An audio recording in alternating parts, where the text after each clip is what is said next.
Ito na naman po ang Spokes Hour. Pasensya na kayo, medyo matagal tayong hindi nakapag-vlog. Bakit? Inatake po kasi yung likod ko.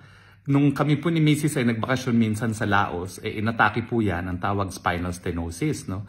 Ang spinal stenosis, pag umatake yan, hindi po ako makagalaw. So, nung kailan ba yon? Nung linggo pa lang, umakto na naman yan. So talagang wow, hindi ako makagalaw. Mabuti na lang, meron ako mga napakalalakas na painkillers na naiwan pa mula nung ako'y huling inatake 2 years ago sa Laos. No? So yun ang aking ikinabuhay. Ang problema ko, paubos na. So kailangan magpunta ng doktor. At dapat, Sabado, may appointment ako sa doktor na-move naman to Monday. No? So talagang sabi ko, patay, dapat magtagal pa yung aking painkiller dahil napakasakit talaga po nitong spinal stenosis. At mabuti na lang wala kayong ganyan dahil, ako, huwag niyo pong pagdasal na magkaroon kayo dyan. Napakatindi po talaga ng sakit. Pero sakit sa likod or wala, tuloy po ang Spokes Hour. Dalawa pong pag-uusapan natin. Unang-una, ako po yung nag-file ng motion to quash para doon sa mga hinihinging dokumento ng Quad. Ano ba ho yung mga dokumentong yan? Ito po yung mga pribadong mga kasulatan, gaya nung extrajudicial settlement na estate ng aking tiyahin, yung aming pagbebenta ng lupa no nung 2017 na 1.8 hectares sa Parañaque, yung mga income statement ng Biancham, yung aking SALN no at saka yung aking mga income tax return. Pero alam nyo kasi noong dati pa nagkaroon na ng desisyon ng Korte Suprema no. Ang tawag sa kasong yun ay Bengzon versus Senate Blue Ribbon Committee. Ngayon, ang nangyari dun sa investigasyon ng Senate Blue Ribbon Committee, miski supposedly in aid of legislation, iniimbestigahan yung mga kamag-anak ni Cory sa isang corruption case. At ang sabi ng Korte Suprema, well, pwede kayong mag-imbestiga, pero dapat yung pag-iimbestiga ng Senado at ng Kongreso, uko lamang dun sa batas na binubuo. It must be germane to the subject matter of the inquiry. At talaga naman kapag ang gusto mong pruebahin ay corruption issue, hindi na po yan na nararapat sa Senado dahil yan po ay trabaho ng ehekutibo no? Para ipakulong yung mga tao na lumalabag sa anti-graft law at hindi na yan trabaho ng Kongreso. So, in-stop po, pinigil ng ating Korte Suprema yung investigasyon ng Senado doon sa Bengzon. At syempre doon sa Bengzon, sinabi na kapag meron ng kaso sa Piskalya o sa Ombudsman tungkol sa graft and corruption, hindi na dapat magtuloy ang investigasyon ng Senado dahil otherwise malalabag naman yung karapatan ng iniimbestigahan to not only presumption of innocence, kasama rin dyan yung right to remain silent at right against self-incrimination, yung pagtitistigo laban sa kanilang sarili. Mantakin nyo, ano bang iniimbestigahan dito ng Senado? Doon sa Quad. Ito po ay Pogo. Now, sinabi naman ni Kasiog na wala akong kinalaman sa Lucky South. So dapat end of story na yan. Pero nagpapatuloy pa rin po at binubungkal pati yung mga pribadong transaksyon na aking pamilya. Ano ba naman ang kinalaman nung pagbebenta namin ng lupa doon sa Pogo? Basta ang importante, kung ano man ang nabili kong lupa, dahil po yan, kami nagbenta rin ng lupa. Tapos na po yun. Now, kung meron silang pruweba na ang pera na pinambili ko doon sa lupa, sa Bataan, ay galing sa Pogo, ilabas nila. Obligasyon nila yun na sila maglabas. Pero hindi po pwede na ako magbibigay ng ebidensya sa kanila kasi wala namang ganun talagang ebidensya. Ang sinasabi lang nila is, nako, hindi magtutugma-tugma yan. Ano ngayon kung hindi magtutugma-tugma? Ang punto, nasa ng ebidensya na Pogo ang nag-invest dun sa mga lupaing binili ko. Wala po. Bakit? Kasi yung mga korporasyon ko naman sa pamilya ko, binuo ko yan. 2014 pa, bago pa dumating ang Pogo sa Pilipinas. No? At yung aming mga transaksyon, bago pa dumating yung Lucky South. So talagang wala pong kinalaman yung mga dokumentong hinihingi nila dun sa kanilang iniimbestiga. At ang nangyayari nga, sabi ko dun sa aking motion, ito'y fishing expedition. Hahanap at hahanap sila ng butas para ako'y makasuhan. Pero miski ito ay walang kinalaman sa Pogo. Di naman ako papayag na gano'n dahil meron naman akong karapatan na manahimik at karapatan against testifying against myself. No? At sinabi naman ng Korte Suprema, maski merong karapatan ng Kongreso na mag-conduct ng ganyang mga investigasyon at pwede sila magpataw ng contempt, kinakailangan hindi rin malabag yung karapatan ng mga resource persons, lalong-lalo na yung karapatan against being a witness against themselves.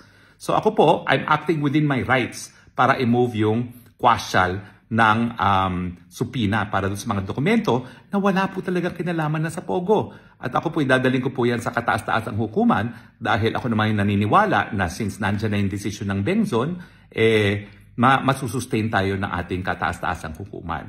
So pasensya na po, Quadcom, hindi po talaga tayo magbibigay ng ganyang mga dokumento dahil yan po ay labag sa aking karapatan na manahimik at karapatan against self-incrimination. At syempre, kasama na rin yung right to privacy kasi wala naman pong kinalaman yung mga transaksyon kong pribado sa pamilya dyan sa iniimbestigahan tungkol sa Pogo. Kayo po ang humanap ng ng ebidensya na meron akong ginamit na pera ng Pogo pero wala po kayong mahahanap kasi wala talaga. Dahil lahat po yung mga transactionist ko, bago ko pa nakilala ang Whirlwind. Ang Whirlwind po, nakilala ko lang matapos na eleksyon eh.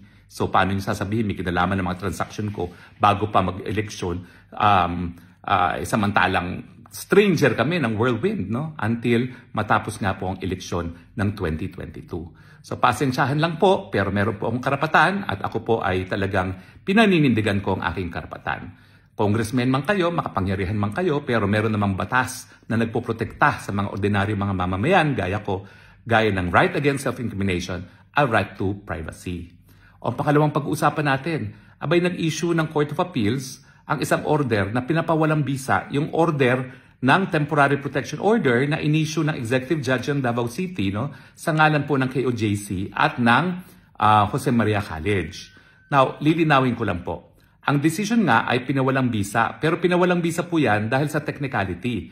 Dahil ang sabi po ng Court of Appeals, nagkaroon ng special order ang Korte Suprema na lahat ng kaso ni Pastor Apollo Kibuloy para walang duda na may bias, dapat lahat yan ay dinggin ng Quezon City RTC. So ang sabi ng Court of Appeals, dapat doon sila sa Quezon City RTC nag-file ng writ of amparo, no? Dahil yun ang merong jurisdiction. Unang-una po yan ay desisyon ng technicality. Hindi po ibig sabihin na walang karapatan na maprotektahan ng seguridad at kalayaan ng mga miyembro ng KOJC at ng mga estudyante at mag-aaral ng Jose Maria College. Meron po yan. Hindi naman po yan in-address ng hukuman, kundi issue lang po yan ng technicality. Pero sa tingin ko po, mali ang Court of Appeals. Bakit po? Kasi po yung writ of amparo naman, hindi po sa pangalan ni Pastor Apollo Kibuloy. Yan po ay sa pangalan ng mga miyembro ng KOJC at ng mga estudyante at propesor ng Jose Maria College. So, wala po dapat application yung utos ng Korte Suprema na lahat ng kaso ni Pastor Apollo Kibuloy ay dapat idinggin sa Quezon City Regional Trial Court. At saka alam naman natin ang anyo ng writ of amparo. Yan po ay isang extraordinary writ na talagang ini-issue po para nga maprotektahan ang karapatang mabuhay, seguridad ng mga mamamayan. At nakikita naman natin ang pangyayari, no? Na talagang maski wala silang search warrant, hinahalughog nila ang bawat sulok ng KOJC, naghahanap ng mga heartbeat, no? Ewan ko ba kung hinahanap nila heartbeat or ginto, minsan heartbeat, no? Pero sa akin po, tingin ay labag na yan. Ang maganda po rito, po pwedeng idulog na sa Korte Suprema ng KOJC ni Atty. Torion ang issue na tama ba ang pagsuserve ng warrant of arrest diyan sa nangyayari sa KOJC. Tama ba yan na nagkaroon na ng occupation ang kapulisan dyan sa KOJC? At tama ba yan na talagang sila'y naghuhukay ng mga tunnel, di umano, para hanapin yung heartbeat na didetect ng kanilang mga specialized instrument? Kinakailangan linawin po ito ng Korte Suprema kung ito pa ay sakop ng rules of court kung paano pa magsiserve ng warrant of arrest. Dahil ang nakalagay lang po sa ating rules of court, kinakailangan kumatok. Kapag hindi po binuksan ang pintuan at mayroong reasonable grounds to believe na naroroon yung taong hinahanap, po pwedeng magkaroon ng forced entry. Pero wala naman pong sinasabi na kinakailangan pwede nang mag-occupy. Yan po nangyari. Parang 12 araw na ino-occupy ngayon ng kapulisan ang KOJC at patuloy na naghahanap. Meanwhile, nababaliwala yung karapatan ng mga nananampalataya sa KOJC na sumamba. Kasi alam niyo po, yung katedral, yung talagang hinahalughog nila. At sinasabi nila, nasa ilalim daw ng katedral si Pastor Kibuloy. Pero after 12 days, 3 beses na hinalughog na yung lugar na yan, wala pa rin Pastor Kibuloy, po pwede pa bang gawin yan ng mga kapulisan? Sa tingin ko po, hindi na.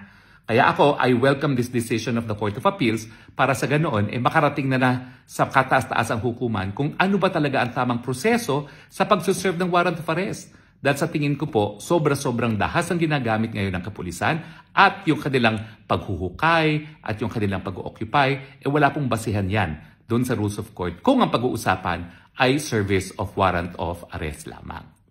Well, alam niyo po I miss you too dahil ang tagal natin hindi nakapagsama, pero pasensya na po kayo Sa ngayon po kasi medyo mahina ang signal, no? So hindi po natin mababasa yung mga komento. Pero anyway, mabasa man o hindi yung komento, I still love you, Philippines. Why? Because you're the only country that I have. And because of that, you're the only country that I will love.